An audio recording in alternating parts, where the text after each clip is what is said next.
15 seconds.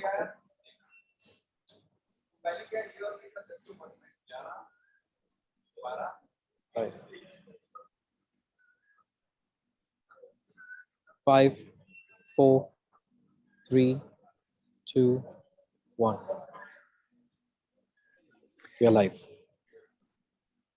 Good morning, good afternoon, good evening, everybody, wherever you are in the world.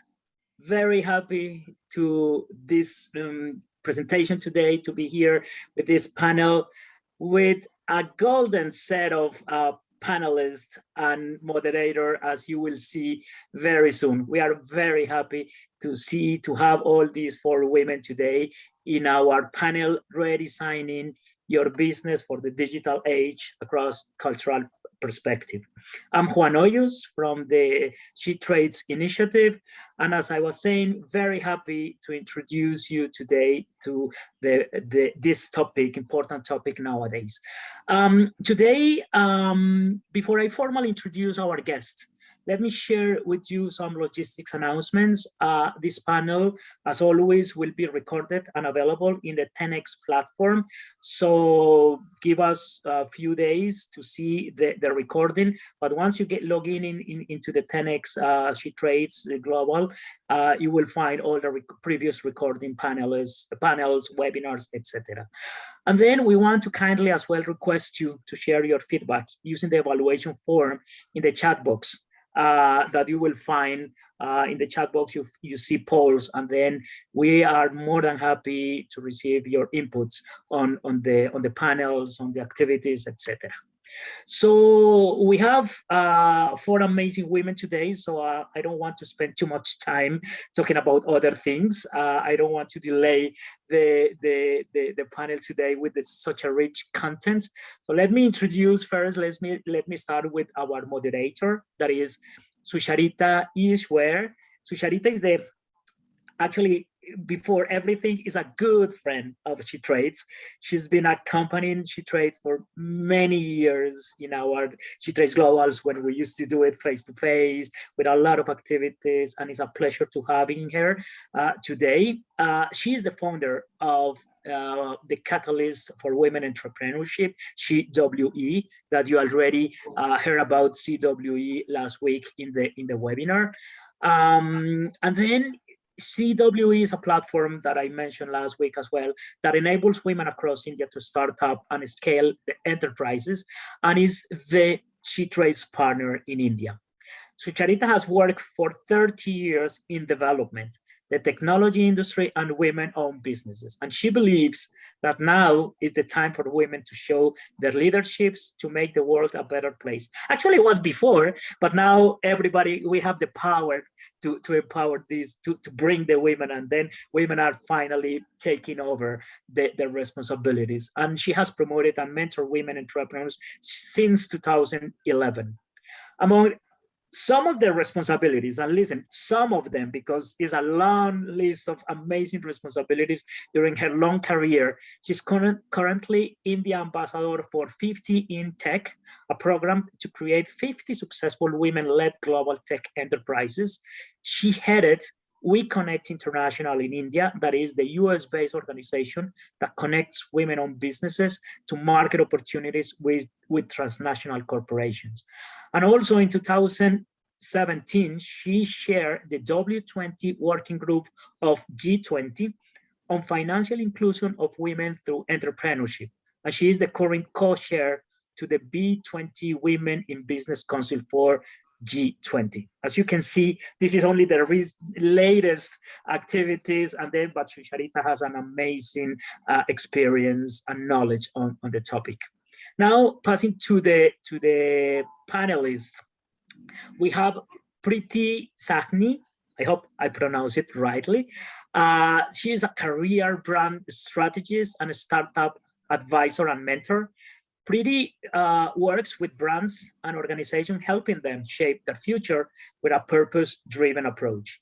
Having a school across India, Preeti graduated in mathematical statistics from Delhi University, following it with a PGDMD from IIM Calcutta, where she specialized in marketing and consumer behavior, and later honored her brand strategy skills at Columbia Business School.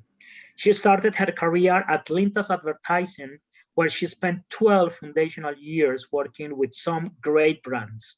Thereafter, she left her job as associate director to begin her practice as an independent brand strategist, advisor, and mentor, and today works with a credo that I love it: learning, doing, and giving in her work with mature companies, startups, social impact organizations, and individual entrepreneurs. Pretty enjoys as well something that I really love as well: simplifying the complicated. Make the complicated things in a simple way. That's the trick for everything. Whether the lens is meta or micro, by staying stakeholders and task centric. Then we have Tina Mansukani Garg, that you already met last week. And I'm pretty sure if you participated in the webinar last week that you have a lot of questions as well for Tina. And Tina, she is the founder of and CEO of Pink Lemonade Communication. It's a full service integrated marketing and communication agency headquartered in Bangalore, India. She started her company in 2011 with one person on board. And today, Pink Lemonade is a team of 110 and is known for its award-winning work in the field of creative and business communication and digital services. Tina is a TEDx speaker, so wide experience addressing audiences like this one, and a brand communication specialist, and has extensive experience in the creative industry, having won numerous awards, including a Women Achiever of the Year and Best Woman Entrepreneur in 2016. And last but not least, we have Mohana Bhattacharya from Amazon, and another amazing experience and knowledgeable woman. Mohana currently leads the Small Business Enablement and Amplification Charter at Amazon India. She is a marketing and a storyteller enthusiast and has been instrumental in creating several award-winning and high-decibel marketing campaigns as story boxes and small business days over the last 5 years at Amazon. She also leads marketing and amplification for all strategic categories like Amazon Karigar, Saheli, Launchpad, and local shops on Amazon. In addition to leading marketing, Mohana also heads the Amazon Saheli program. That is an initiative aimed at empowering women entrepreneurs across the nation to guide and train them in every step in their online entrepreneurial journey. And she believes as well, at a scale, Amazon Saheli could be a key contributor for driving financial inclusivity in the entrepreneurial landscape in India. As you can see, this set of panelists, plus Susharita, they make the perfect mix of big corporations, small corporations, entrepreneurship, or training or mentoring entrepreneurs. So it's the right panelists. We are very happy to have you, all of you, ladies. Thanks a million for accepting the invitation. And again, not stealing more time from Susharita and panelists. Susharita, the floor is yours, and thanks again. Thank you, Juan. As always, it's a privilege to work with ITC and SheTrades in bringing women into global markets. It's an amazing mission that you have started and are so successful in. It's a privilege. And it's great to be here today with, firstly, these three very accomplished digital marketing professionals, and with all you women who are participants here doing amazing work from around the world. Really, it's great to be here. It's evening here in India with you. So let's get started. Last week, we had Tina Mansukani Garg from Pink Lemonade, who took us through how to design a digital strategy and the tools that you can use. And I'm sure you'll have questions, and we will address them later. And today we are going to be looking at what are the challenges that we as women, typically small businesses, face, whether it's the pandemic, working virtually, retaining customers, how to go to market from a physical presence to a digital presence. There are many challenges that we are facing. We are also going to be looking at what are the lessons learned in these 1.5 years, and what have some people done which we can learn from. The panelists will share from their experience, and then we'll look at what's the new normal. Some things are not going to change, and maybe some things have changed for the better. Let's hear from the panelists on that. So we'll start. Let's start with Preeti Soni. As Juan has already introduced her, she's a branding and startup strategist. She's also a mentor for women entrepreneurs in the CWE platform. So Preeti, what's your take on current challenges? First of all, thank you, Sucharita. Thank you, Juan, and a very warm greeting to all the viewers spread across all the countries. Delighted to be sharing the platform with Tina and Mohana alongside Sucharita, of course. This is a question that has sort of riveted me right through the last year. And being a brand consultant, I'm going to try and put on the brand hat, because regardless of whether any of you entrepreneurs are running huge corporations or smaller companies, startups or more mature companies, at the end of the day, we are all about, brand. If we have a brand, we are in business. When we are in business, we have a brand. So for me, the biggest challenge that the pandemic has unleashed for all of us is it destroyed in just a few days, in a matter of days, whatever was what we call the brand playbook. And what I mean by brand playbook is brand is all about a relationship between, yourselves, the product or service, and the customers on the other side.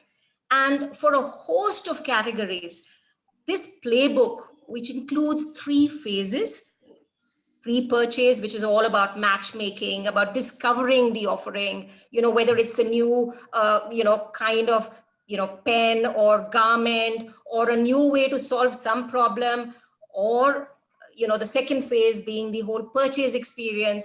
And lastly, it's all about the loyalty building post-purchase experience. Now, most of us on the planet had a fair amount of what I call offline component in our brand's playbooks. So we met with our clients, we met with our customers, we showed them the range of offerings we had. We had them touch and feel what we were offering. We showed them samples, they tried the products on, maybe they tried some dresses on for fit, or for texture, or for smell, or for taste.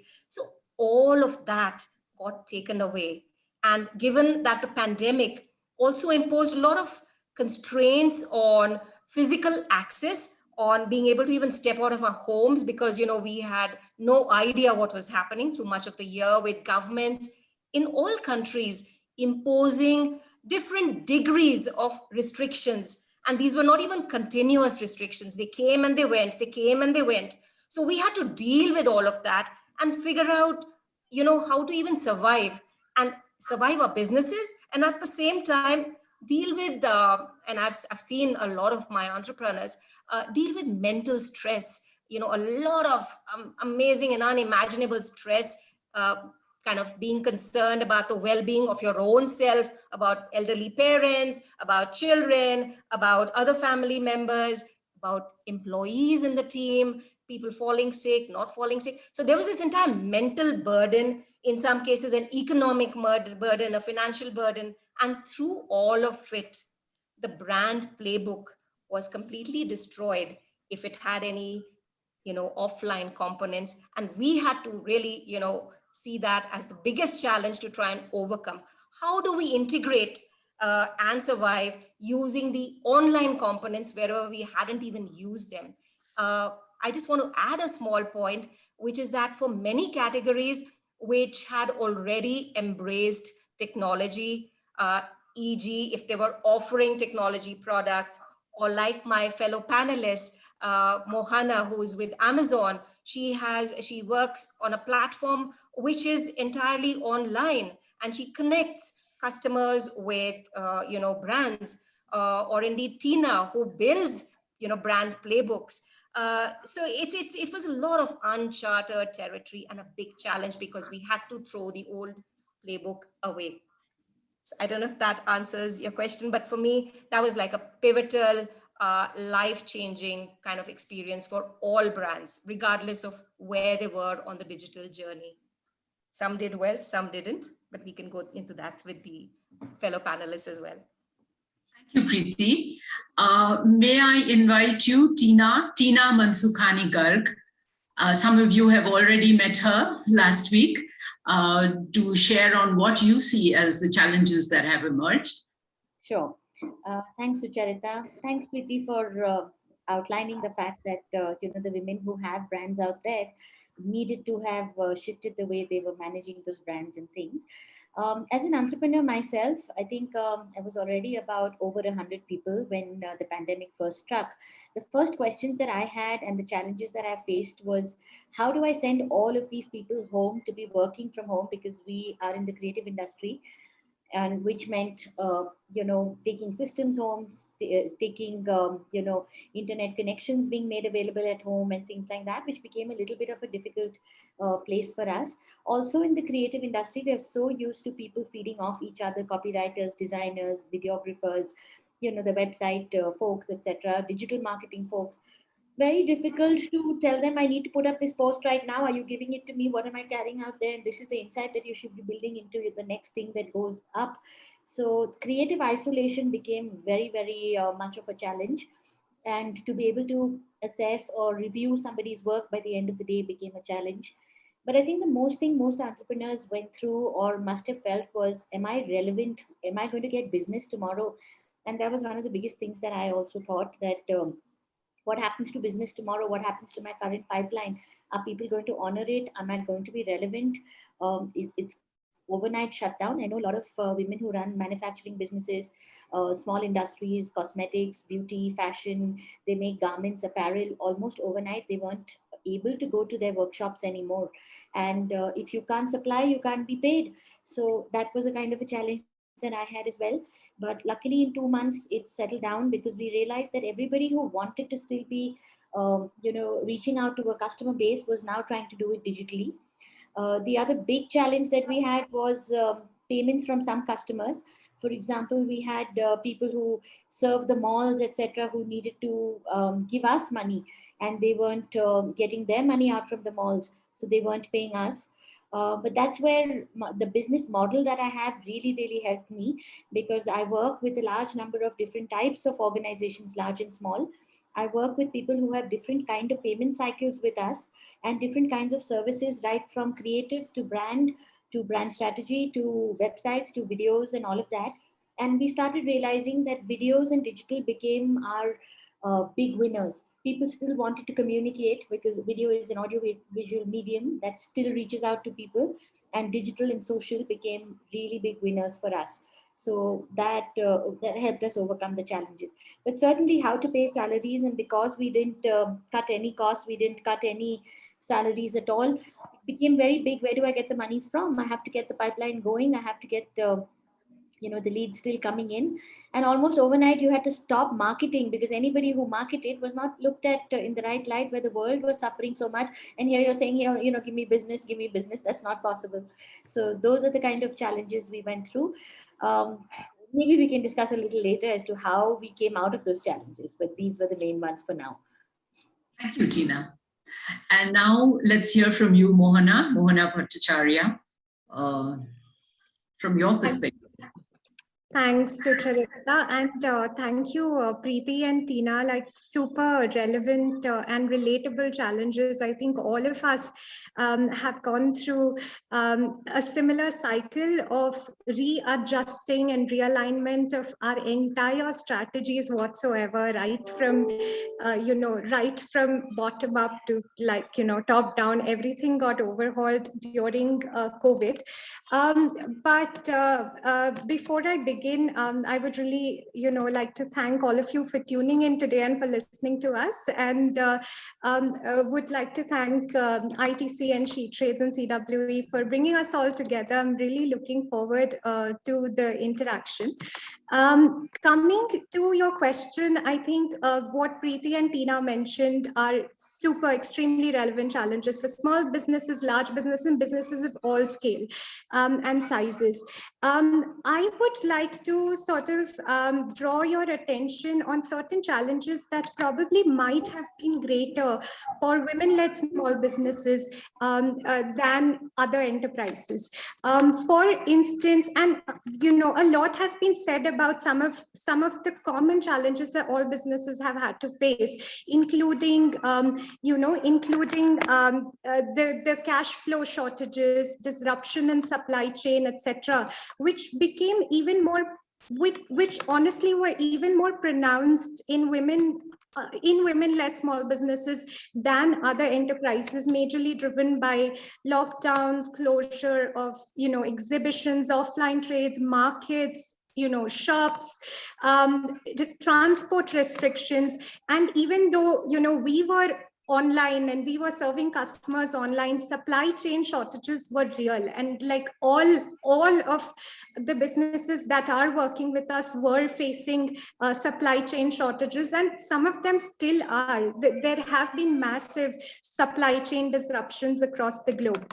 However, one challenge that I would really like to talk about right now, slightly subtle but very sublime, is that it's an adverse impact of the pandemic. The fact that the care burden has really increased for women and eventually impacts women-led small businesses significantly, because I think a lot of us perhaps internalize social norms regarding primary caregiving responsibilities, whether it is to our employees or domestically to our own family members, etc.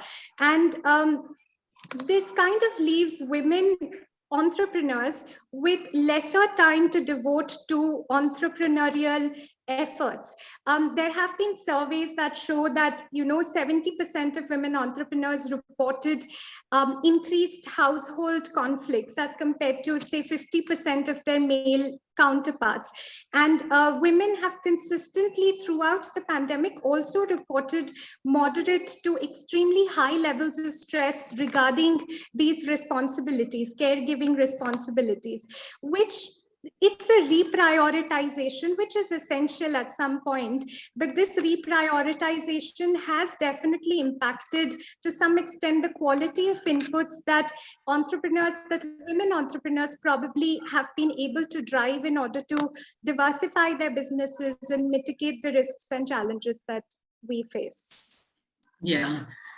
Thank you, Mona. And I think, each one of you have really intersected, like Preeti talked about the stress that entrepreneurs faced with their families. And the same thing, I think another angle to it, Tina talked about in terms of the stress with retaining and being able to work with a virtual team who some of them went back to their hometowns. And the stress of trying to, with reduced payments coming in, paying their employees. And what I hear from you, Mohana, along with the other very relevant points, is that women entrepreneurs especially have been suffering from this, and therefore maybe even less able to focus on business because of these factors. So, I'd like to hear, maybe you can put it on the chat, what all of you who are listening in think about this and what is your experience. While we move on to the next thing, we are going to do a round because each of the panelists have such rich experience, we're going to be asking each of them to give their perspective on some special aspects of the topic today. So depending on what we went through, the challenges, I'm going to ask each one of the panelists to share what were the lessons learned from it. What did they observe were the lessons learned? Did some of them, of course, maybe close down, but some found new opportunities and were able to pivot to new markets, create new customer bases and new customer preferences. So let's start with you, Tina. Yes, sure, Sucharita. Some of the things, in fact, before talking about ourselves, I want to talk about a couple of people who we work with and a couple of even small entrepreneurs I saw. They pivoted so beautifully or did a few things so beautifully. And I remember Diwali time is something that we, celebrate very often. I mean, very well in India. And typically at my organization, we always give out gifts to people, and many organizations traditionally give out gifts. And I thought I was doing something different, and I said I got in touch with somebody who can make a nice hamper for us. And I said, this year, because I can't wish everyone in person, you'll have to do something nice for me. But long story short, that went on to become one of the most popular gifts that we've ever given. But what the lady who packaged it for me told me was that the corporate organizations are reaching out to her all the time because they want a touch point with their people, and care packages were going out all the time like this because people weren't able to meet their employees anymore. And what was a better way to show some celebration or some connection with all of them? And I thought it was lovely that she had gotten into this business of putting together different things, maybe a hand sanitizer, maybe a coffee mug, maybe something else. And lots of large organizations were trying to keep in touch with their people by doing things like this.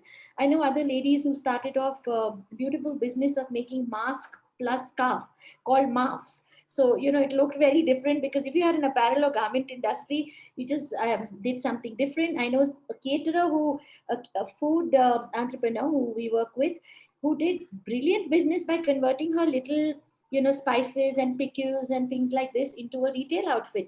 She just put a Shopify website together and she started selling this online. And I think home chefs, I saw tremendous amount of them, from the universal Dalgona coffee to whatever was being done then. I think home chefs really took off, and I still know so many of them who just by the power of Instagram have created a business for themselves. And some of these Thank have you. as much as 60 lakhs. I thought it was lovely for them to be able to do this. So they did it at the right point, and I think great learnings for them in that. Sure. So, Yeah. Mohana, from your perspective of Amazon, the Amazon platform, anything you'd like to share? Yeah, so the last year and a half, I mean, has been unprecedented, right? And it has transformed the way we live, the way we communicate with each other, the way we do business. One of the most significant changes I think that we have noticed during the pandemic is how consumer behavior has evolved. Consumers are increasingly moving online, and e-commerce is on the rise. People are shopping online, they're making payments online, they are watching content online. Digital is on the rise, and digital advertising has actually gone up during the pandemic over traditional media. So it's essentially consumer behavior has really evolved. And e-commerce has been providing customers with an essential service, such as online shopping, and because online shopping has emerged as the safest option for customers to make purchases during this time by ensuring adherence to social distancing norms. Now, at the same time, what I'm hearing from you is that the customer preference has moved to online from many customers who would have earlier been shopping, going to a store and shopping. Absolutely, absolutely. It has emerged while it emerged as a necessity, now it has become a habit for customers. And you need to be where your customers are, right? So e-commerce also offers businesses the opportunity to continue to cater to these needs of the customers, and helps minimize the impact of stalled sales, reviving businesses, and preventing the loss of jobs, and also in cases creating new jobs in the process. So I'll just give like an example of a We are a business. little short of time, so can you, Yeah. wrap up Yeah. in another 30 seconds? Yeah. So I'll just give an example of this one brand that is there on Amazon. It's a brand called Slurp Farm, which was made by two mothers, Meghna Narayan and Shauravi Malik, who are the co-founders of the brand. They made this brand, because their parents, they made this brand as healthy, tasty options for kids. They launched on Amazon in 2017 with just 2 pancake varieties, okay? And in 2020, amidst the pandemic, they closed the year at 3 crores. They marked 100% year-over-year increase, despite slowdown everywhere else. And what started with 2 products, today they have 26 different healthy, tasty varieties for kids in 2021. So they, that's kind of the power of digital, right? While there's slow growth everywhere else, you can really, it democratizes access and really sort of helps smaller brands grow much faster. Thanks, Mona. Preeti? You're on mute, Preeti. Thanks, Sucharita, and sorry about that. So what I would like to say is it's been an amazing year, and I'm glad that we are meeting end of July 2021 and not a year back, because we are all looking very optimistic. And I am in general a very optimistic person, because the future is going to be better because it's in our hands to shape it.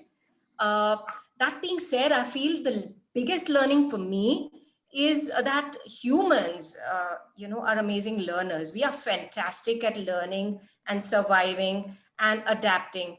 And what I find across the spectrum of entrepreneurs, of different shapes and sizes and both genders, is that the quicker the founder got out of his or her state of shock, oh my God, what has happened? Everything stopped. I can't, go out. I don't know how to run my factory. I don't know how to reach my stuff to my customers. I can't meet my customers. And how do I pay salary? So all of those problems which Tina has touched upon, the sooner they got out of that state of shock and switched on what I like to call the 21st century, learning abilities, which they teach to children in schools. But I mean, we never learned. We're learning, as we live. Which was all about innovating, adapting, learning from others, figuring out what to learn and from whom. Because I find some of the strongest winners have learned from their competitors even. This is an online world, and it's amazing how many founders and startups don't know anything about their competition. This is really shocking. So, the first thing you need to know about positioning your offering is who else is out there? What are they doing? What are the distribution delivery channels that they have? What is the experience they are providing?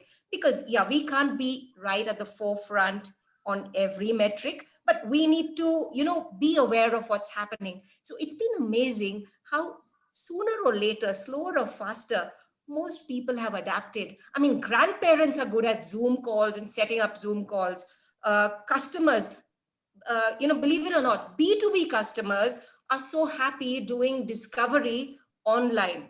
3 out of 4 B2B customers are saying, we don't need to really meet the salesperson. We are happy with an online demo. We want to just figure out how to, use your offering. So that's one big learning. And the other big learning for me has been that some of the founders and startups who did the best were always in touch with their customers. So communication sometimes tends to take a backseat because, if we are in shock or under stress, we don't really know what to say. We feel on the defensive, like, as Tina said, if I go out sounding very aggressive or assertive, will it seem like I'm displaying a lack of understanding for the situation?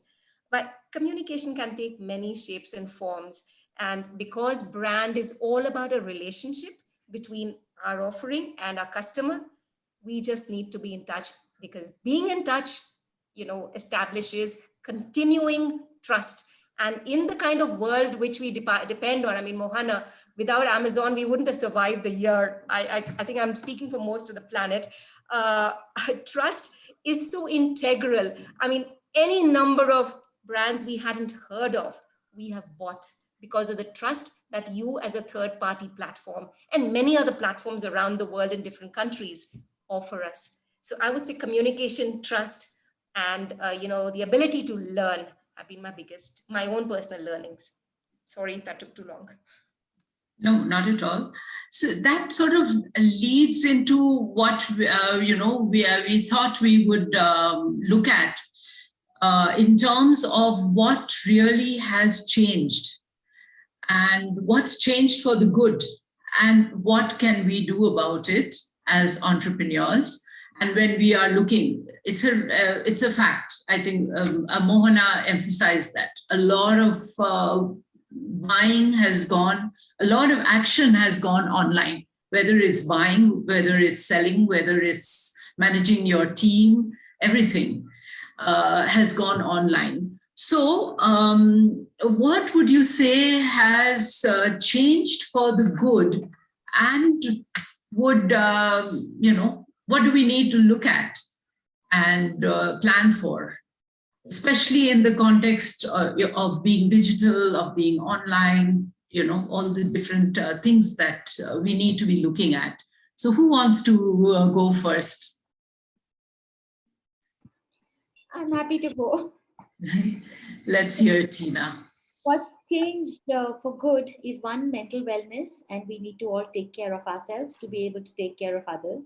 Whether we're business owners, whether we are managers at work, or whether we are even performing at any level, everybody has suffered and the world has suffered together.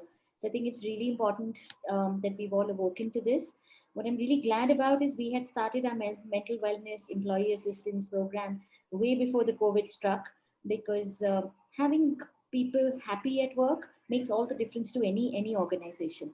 And having people being able to manage what stresses of everyday life are, whether they're work related or personal, I think it's hugely critical. The second that all of us learned was, I think, always to be prepared. And that, I think, nobody's ever going to forget this massive lesson that all of us have got, that be prepared. And so, I think what's changed is, I think people will always have plan Bs, or at least should have plan Bs, to say that, if I can't execute this to the fullest, what should I be doing otherwise? And the third, I think we struggled, all of us, I mean, not so much for me, because I am in the industry of digital, but I think everybody struggled to come online and in the smallest, budget possible, because nobody had earmarked this budget in this year. Many customers reap the rewards of all those who already had a presence online. They were super successful in increasing that. In fact, the number of jobs, there's still a shortage of jobs of delivery people, e-commerce sorting and supply workers, as well as warehouses, because of the increase in e-commerce. So I think learning digital is something that we cannot take for granted anymore, and we should all employ gainful energies in trying to understand what the new world is all going to be about. So people are way more aware of digital today, and I think that's changed forever. Nobody's ever going to say, I don't need the internet, I don't need to be on social media anymore. So that's something I would like to add. Yeah. So clearly, all our stakeholders are going digital, and therefore we need to be aware. We need to ramp up our own skills and move forward from there. That's the new age right now. I just want to add one thing. Earlier we would always say that if you can't read a balance sheet or you don't know how to do your accounts, you don't need to be in business. You don't deserve to be in business. So most women, including myself, find it very difficult to deal with finances. Today, I think that has shifted to digital. If you don't know anything about how to utilize digital media to your advantage, you are going to lose out eventually in the long run. So I think start there as soon as you can. I think that's a huge learning and a huge change. Thank you. Yeah. So Preeti, as a digital strategist, what would you say? How do we deal with the new normal?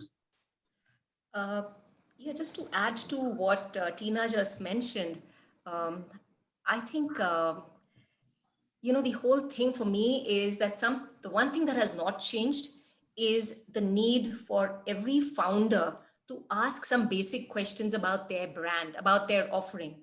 Because remember the phrase which Mohana used, I like to use that as well, Mohana, which is that last year has democratized access. In a year where we are buying stuff online from different parts of India, arguably, tomorrow, say somebody in Kenya or in South Africa could be picking up, say, turmeric from Meghalaya, and likewise somebody in Bangalore could be buying, say, coffee from Ethiopia, all very easily. And, different products are there. We are already doing that in the area of services, but also in the area of, products. So the thing is, we've had a fantastic, how should I put it, very, very intense workout, all of us on the planet. And the whole thing is, how do we stay ahead of changes as they come?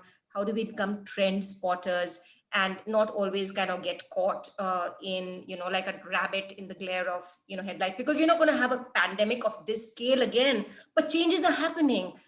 People, how they want to go to work. Do they want to work from anywhere? How competitive are our offerings? Because people are part of brand. Everything is part of brand because people provide the experience to customers. So I would say the questions that every founder who's listening in needs to ask are, do I have a believable brand? Is my brand really providing some value? Is it relevant to anybody? It could be 5 people, it could be 5 million people, but we need to have a way of solving a problem, meeting a need, and we also need to do it a little differently. So are we relevant? Are we different? And is the difference competitively sustainable in the long term? So I would say, in looking into the future, we've managed to, come up to speed as far as technology was concerned. Now it's time to look at our brands and our offerings and make sure that we are very, very strong moving forward. Yeah, I think you emphasized some very key points, which is know yourself, who you are, what's your brand, what do you stand for, what are you bringing to the customer, and then know the customer and be in communication with the customer. And today it is digitally. So coming to you, Mohana, I mean, you guys are, are showing the world how to do it. So what would you like to add to this? So adding to what Tina said, right, like just 2 years back, I think, and we've done a lot of surveys. Just 2 years back, we know that e-commerce used to be, or, digital expansion rather, used to be the 5th or the 6th point in a founder's list of things to do to expand their business, right? And now, now, like Tina mentioned, I don't think there's a better way to put it. Like if you are not online, you don't exist. So in the last, would you say it would be the #1 priority now? It essentially is, and so in the last few months, and it's corroborated by the data and the engagement that we are seeing as a platform. In the last few months, we've seen a heightened interest amongst businesses across India, tier 2, tier 3 cities and towns, rural areas, to come online to start and scale their business. There is a 60 to 80% spike in new sellers registering on Amazon, on Amazon.in, and we did like a survey again with several businesses across India to understand what they need to overcome the impact of the pandemic, and making a business shift by opting for going online or opting for e-commerce or opting for digital was the #1 priority for at least 75% of the respondents in those surveys. So it definitely, there's a paradigm shift in the way people are thinking about their businesses and about expanding and scaling their business. And that's a Can I jump in here, Mohana, and ask what Amazon is doing about it, with special reference to small entrepreneurs, particularly women entrepreneurs and women? Right. So we have a flagship initiative that we actually launched back in 2017, but it is more like a lot more relevant now, called Amazon Saheli, that enables women entrepreneurs to become successful sellers on Amazon by leveraging Amazon's digital footprint. We currently have, and it enables not just individual women entrepreneurs, it also enables NGOs, not-for-profit organizations, government partners, etc., to come online. And we provide a lot of discoverability support, training and development to handhold these entrepreneurs and help them become successful on Amazon. And currently, along with our partner organization, the program has impacted over 600,000 women all over India. And in addition to that, from an overall Amazon perspective, we have various other programs that are targeted at different cohorts of entrepreneurs. Like if you're a startup or an emerging brand, we have a global program called Amazon Launchpad, which kind of enables these startups, gives them brand advisory services and helps them build a brand on Amazon and otherwise. So we have Amazon Launchpad there. Women-led startups, the Slurp Farm that I was mentioning just a couple of moments back is a Launchpad brand. We also have a lot of exporters, who, like with Amazon Global Trade sort of enables people from all over the country to export everywhere else. So from India, we have over 80,000 odd exporters who are selling their products to customers in over 200 countries. And like I think Tina was mentioning previously, right? Going digital, it offers a level playing field for businesses of all sizes and all scale, whether you are a single entrepreneur, individual entrepreneur, or the largest of business, you will find your customers online, and you can do that at fraction of the cost associated with running a similar business of a similar scale. So it works in everyone's favor, and that's what has changed for the good. Yeah, very interesting, especially about Amazon Launchpad, because that's global, right? So just like you mentioned that Amazon India has helped so many entrepreneurs to go global, likewise, this same process exists for entrepreneurs across other countries in Africa, Asia, etc. Yes.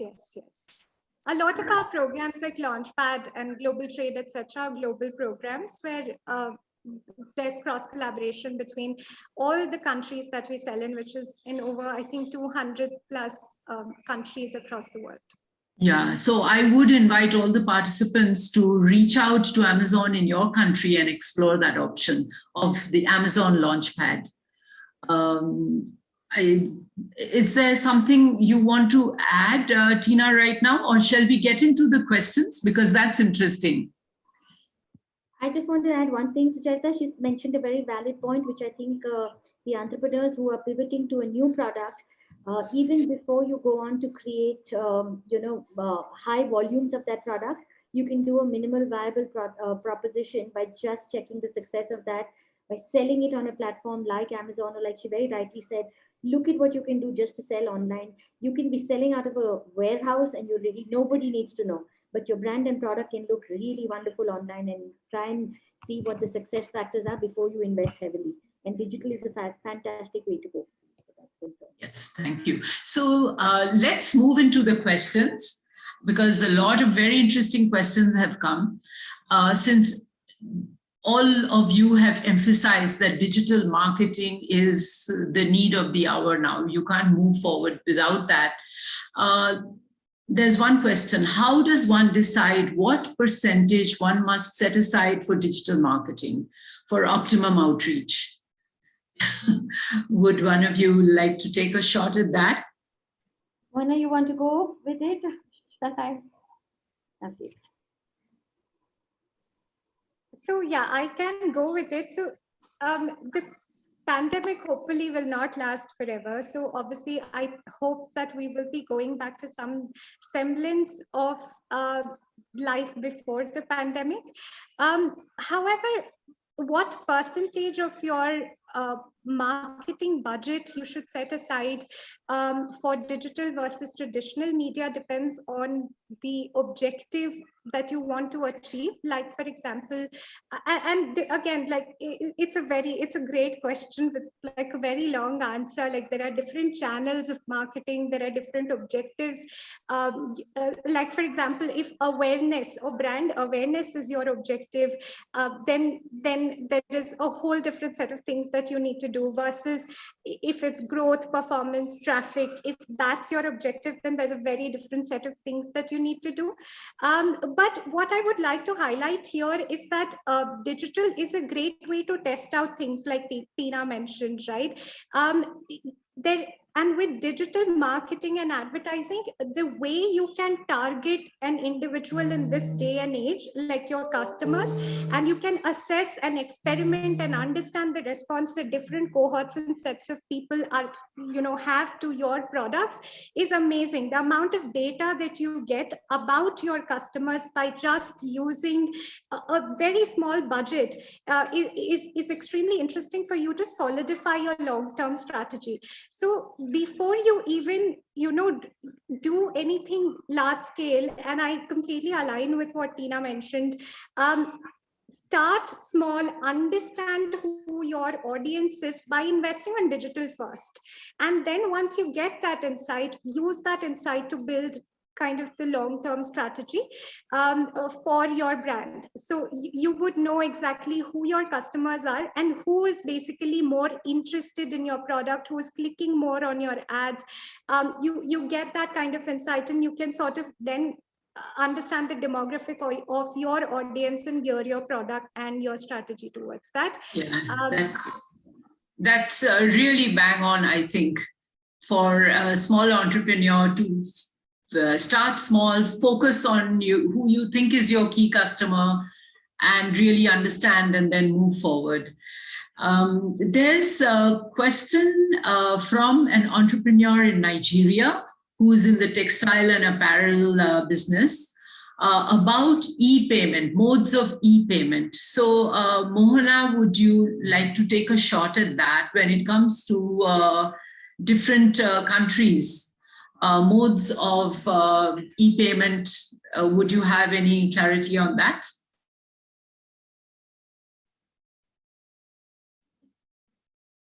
You're muted, Mohana. Sorry. So yes. Unfortunately, I wouldn't have clarity on modes of e-payment in Nigeria. But like I'd mentioned some time back, customers are increasingly preferring to pay online, and across India, at least in India, for example, online payments have gone up significantly in the last year and a half, and the governments across the world are also have a lot of initiatives in streamlining the entire e-payment space. For Amazon, we have over 50 lakh, vendors and sellers and shopkeepers across India who are accepting Amazon Pay, which is our, e-payment mechanism. And the number is a lot, it's a lot more if you consolidate all the different kinds of UPI payments that are there. But with digital, it is an essential, e-payment goes hand in hand with anything that you want to do on digital. So it is absolutely essential to set up an e-payment infrastructure for your business wherever you are, if you're trying. Yeah, no, the question was in Nigeria, what could she use? And also there is a question about cybersecurity. So if any of you, Mohana, Tina, would like to, or Preeti, like to take a shot at that. So Amazon. I can try and help. But I know there are certain payments that could be possible. One, Google Pay, because Google is a global platform. They would be having the similar modes of transactions in Nigeria as well. There is also phone-related banking and payments, which are through their internet, through their telecom provider. WhatsApp has payment structures today that they can possibly use, and WhatsApp is again global. And their banking systems must definitely be allowing some kind of online transfers. They should also check with the retail, the retail friendly payment systems, just like we have here, like Razorpay and InstaPay, etc. They may be having some like that over there as well. So I think easiest would be to reach out to the banks first and look at large providers like telecom operators, as well as WhatsApp and their, WhatsApp and Google Pay.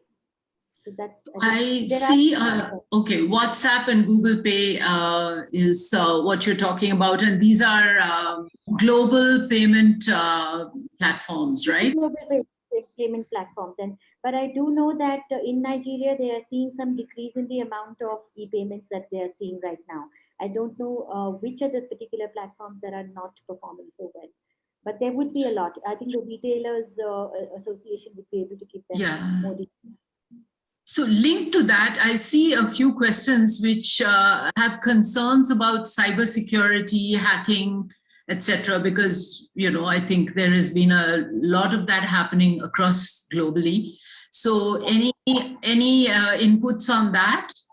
Yeah, I could try and answer. Does Amazon have any cybersecurity measures in place for customers or sellers who have concerns? I think Preeti wanted to answer the question. Sorry, Preeti, I'm sorry, I missed you. Not at all, not at all. So I just wanted to say that the question really has two parts. One is, a technical part as to how do we handle cybersecurity issues and threats. So I would say that that's a very kind of core and important issue, whether for a person who's paying or, a business to business player. And I think we can find answers maybe offline or through other programs or sessions that ITC SheTrades could set up. And there is a financial session as well that's coming up. But that apart, I think these are small hurdles to be overcome, because many are overcoming this particular set of hurdles. In some ways, we'll have to stay with the problem of cybersecurity. We can't say that we won't be part of the digital universe, because there are going to be outlier cases and issues. But there are parallelly products which try and increase the security, address privacy issues, make sure that your systems and networks are secure and you have secure connections to your customers, and there are security paywall, whatever, all of that is set up.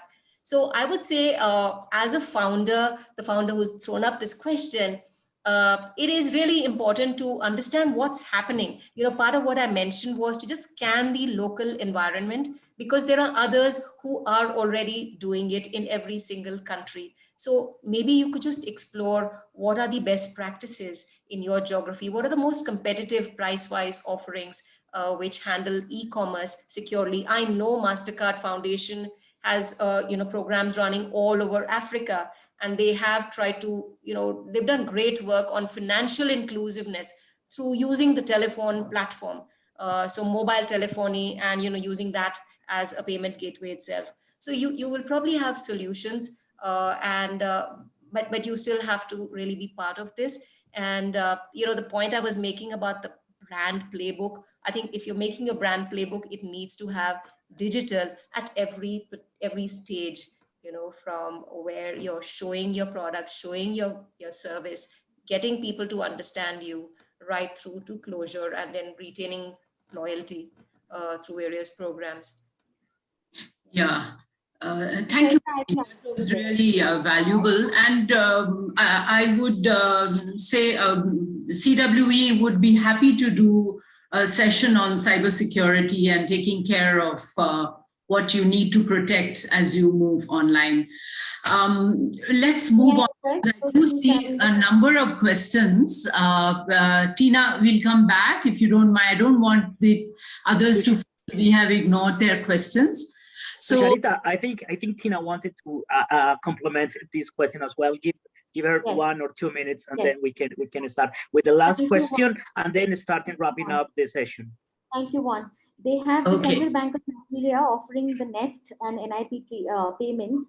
So if you have net, you can definitely go ahead and do a payment gateway integration into your website. The second question, and there's an e-payments providers association of Nigeria. I will repeat this: e-payments providers association of Nigeria. Please look them up and reach out to them for all e-payments that could be possible, and they can use them. Secondly, if you want cybersecurity as is a concern, the only thing that you have to keep in mind is that the server that is hosting your website, e-commerce website, has to be a secure server. There are lots of secure servers available online. The simplest provider of these is Whois and GoDaddy, Amazon Web Services as well. But AWS is used by the larger providers.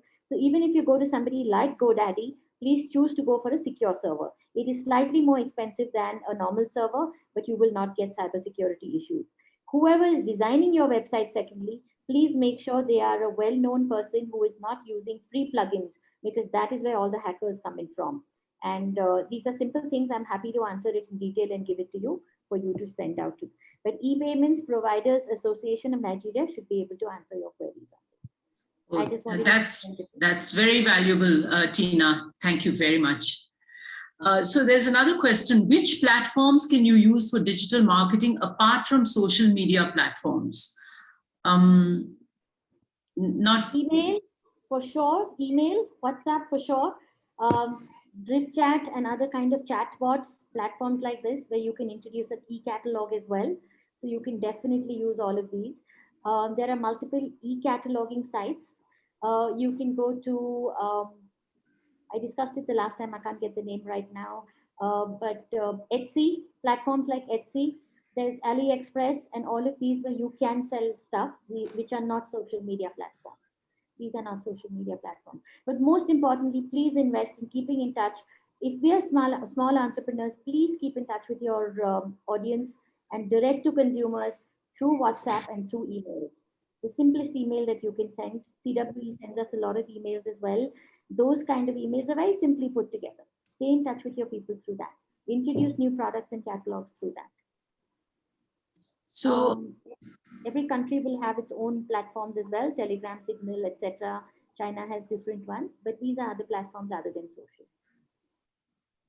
Yeah, I would like to just support what Tina said.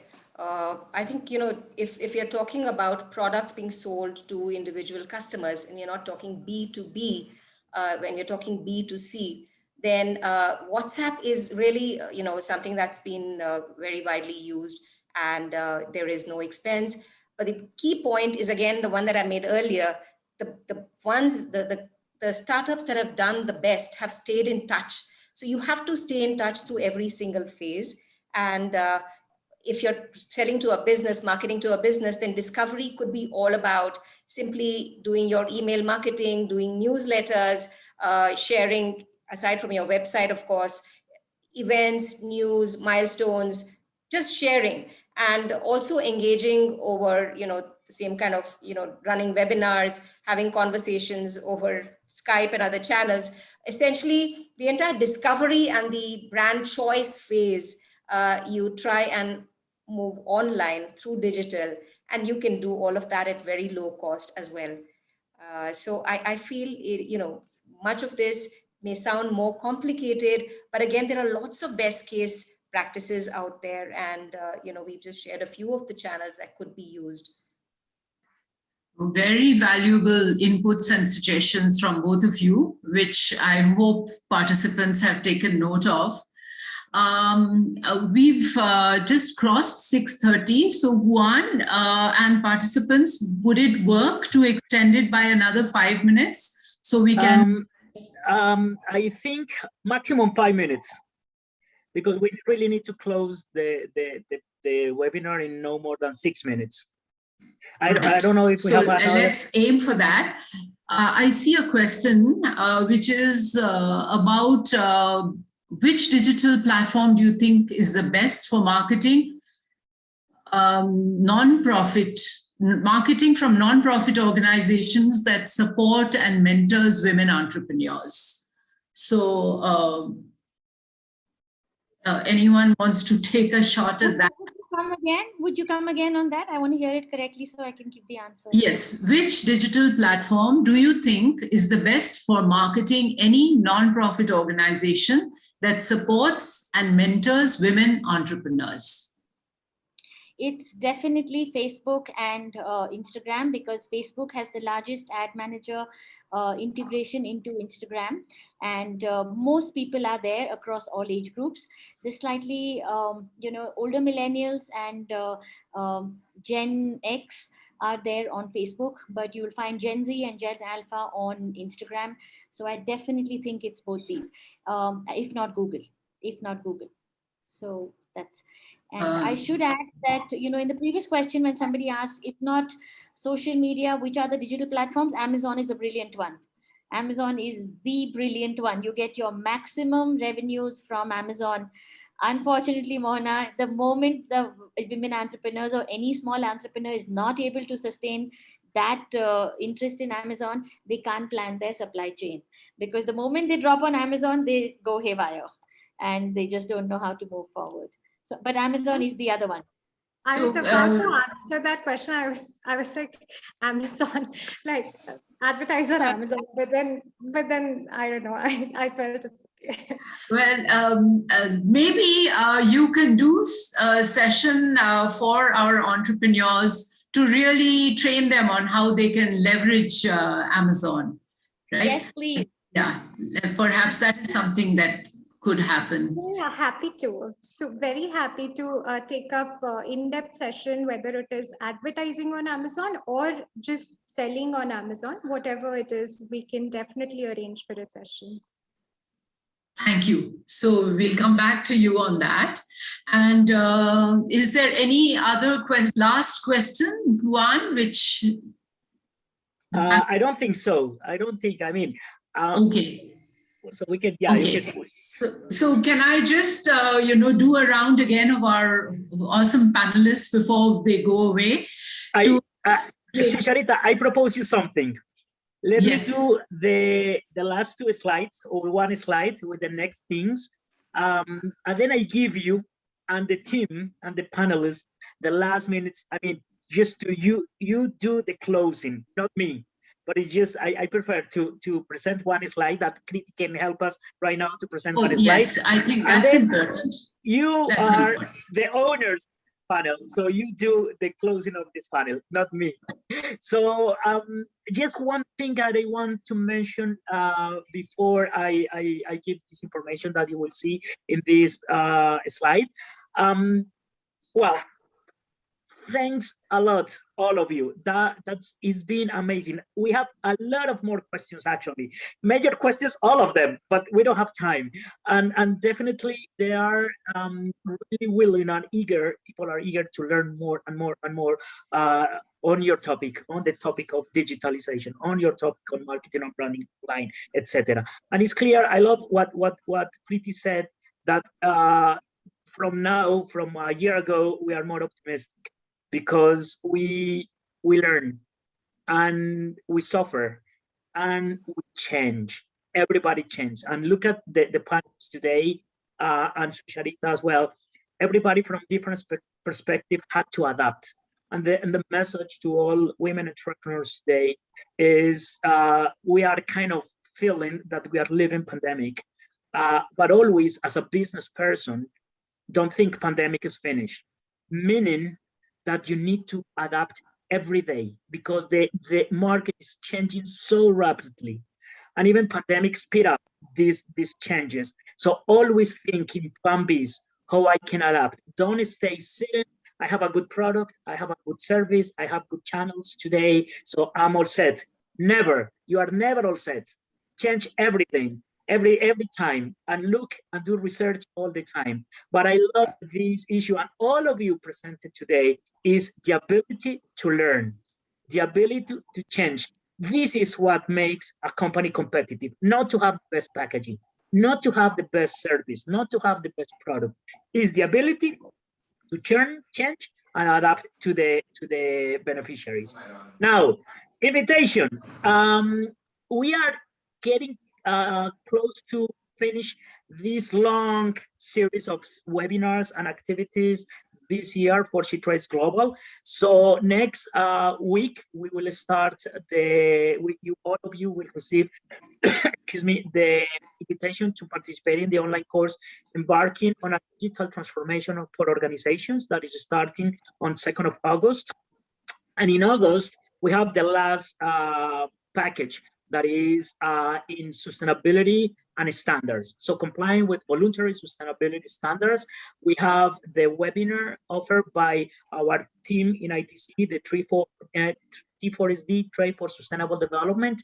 And then in the panel, the benefits of entering sustainable markets, where we will have corporations, business partners, women-owned businesses sharing with all of you as well their actions to make their companies more sustainable. And of course, we ended with the month with the online course, the role of standards in sustainable supply chains. So don't miss it. Is the last one, is the last one of this series, although we will keep in contact because SheTrades Global hasn't happened yet. And then we have a lot of things to do in the meantime. Sucharita, team, Preeti, Mohana, and Tina. Tina. Thank you very much. Amazing panel. So rich, your knowledge, your skill, you're willing to transfer to all women-owned businesses. It is clear today here. So thank you. And now, Sucharita, the floor is yours and the team, and close the webinar. Thank you. I think you said it for all of us, Juan. In order to stay sustainable in a rapidly changing and transforming world, we have to keep looking, keep evolving. And every day is a new day with new challenges, new threats, new opportunities. And that's what we have to stay alive to. So, and ITC is doing a great job in equipping women entrepreneurs to deal with what's going on around us and throwing up new opportunities to find customers, to find buyers, to find partners, to find investors, the works. So, just if you haven't signed up for ITC, please do that. And the next SheTrades Global event is to be in Dubai. Am I right? Are we meeting there, Juan? Not yet sure. Very soon we will confirm if we will be online, hybrid, whatever, because for the pandemic situation in Dubai and the rest of the countries around the world, we don't know yet how we will manage this time. So very soon we will inform you how we will move on this approach. Right. So whether it's going to be a physical event or whether it will be totally virtual or hybrid, that we will know soon. But it's an amazing platform to bring women into global markets. So I once again congratulate ITC and SheTrades, and just want to close by thanking this awesome panel. Really, each one of you have brought such amazing and very relevant, very practical perspectives, ideas, tools, and strategies to the entrepreneurs who are here today. So I really want to thank you, Preeti Soni, Tina Mansukhani Garg, and Mohana Bhattacharya for being with us and, taking us into this, delving into this very, very crucial subject today. So thank you, Juan, thank you, ITC, and enjoy. See you during the next webinar. Thank you. Thank you very much, everybody. Thank you. Thank you.